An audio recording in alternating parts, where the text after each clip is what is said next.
بسم اللہ الرحمن الرحیم۔ السلام علیکم۔ قبیلہ اشعریین کے لوگ جب ہجرت کر کے مدینہ منورہ پہنچے تو ان کا تمام سامان جو کھانے پینے کا تھا ختم ہو چکا تھا۔ چنانچہ انہوں نے اپنا ایک آدمی رسول اللہ صلی اللہ علیہ وسلم کی خدمت میں بھیجا کہ ہمارے کھانے پینے کا کوئی انتظام کیا جائے۔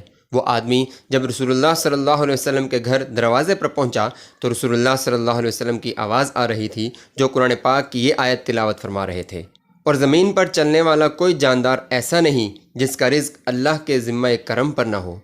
یہ آیت سنتے ہی اس کے دل میں خیال آیا کہ جب اللہ تعالیٰ نے ہر ایک کے رزق کا ذمہ لیا ہے تو پھر ہم تو انسان ہیں، جانوروں سے گئے گزرے تو نہیں، وہ ضرور ہمارے لیے رزق کا بندوبست کرے گا۔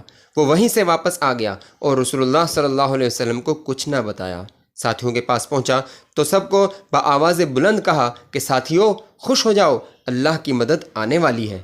وہ سمجھے کہ یہ بندہ چونکہ رسول اللہ صلی اللہ علیہ وسلم کے پاس عرض کرنے گیا تھا، اس لیے رسول اللہ صلی اللہ علیہ وسلم نے کھانا بھیجنے کا وعدہ فرما لیا ہوگا، لہذا وہ خوشی خوشی اپنے کاموں میں لگ گئے اور مطمئن ہو گئے۔ تھوڑی ہی دیر گزری تھی کہ دو بندے ایک بڑا سا برتن لے کر آئے جو گوشت اور روٹیوں سے بھرا ہوا تھا۔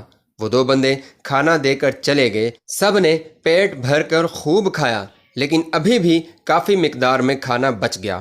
انہوں نے سوچا کہ یہ بچا ہوا کھانا رسول اللہ صلی اللہ علیہ وسلم کی خدمت میں واپس بھیج دیتے ہیں تاکہ بوقت ضرورت استعمال ہو سکے۔ دو آدمی کھانا لے کر نبی کریم صلی اللہ علیہ وسلم کی خدمت میں حاضر ہوئے اور عرض کیا، یا رسول اللہ صلی اللہ علیہ وسلم، آپ کا بھیجا ہوا کھانا بہت مزیدار تھا۔ رسول اللہ نے جب سنا تو فرمایا، میں نے تو کوئی کھانا نہیں بھیجا تھا۔ ایک بندے نے عرض کیا، یا رسول اللہ صلی اللہ علیہ وسلم، ہم بہت بھوکے تھے، ہم نے بھوک کی حالت میں آپ کی طرف اپنا ایک بندہ بھیجا تھا کہ ہمیں تھوڑا کھانا عنایت فرما دیں۔ اتنے میں وہ بندہ بھی آ گیا اور اس نے عرض کیا، اے اللہ کے نبی، جب میں آیا تو آپ قرآن پاک کی آیت تلاوت فرما رہے تھے، اور زمین پر چلنے والا کوئی جاندار ایسا نہیں جس کا رزق اللہ کے ذمہ کرم پر نہ ہو، لہٰذا میں نے سوچا جو ذات تمام جانداروں کے رزق کی ذمہ داری اٹھا رہی ہے وہی ذات ہمارے رزق کی بھی ذمہ دار ہے، اس لیے میں آپ کو کچھ بتائے بغیر ہی چلا گیا۔ تب رسول اللہ صلی اللہ علیہ وسلم مسکرائے اور فرمایا، یہ رزق میں نے نہیں بلکہ اس پروردگار نے بھیجا تھا جو ہر شے کی رزق کا ذمہ دار ہے۔ چونکہ ربیع الاول کا مہینہ ہے تو آئندہ کی ویڈیوز میں آپ صلی اللہ علیہ وسلم کی پیدائش کے حوالے سے اہم واقعات عرض کیے جائیں گے۔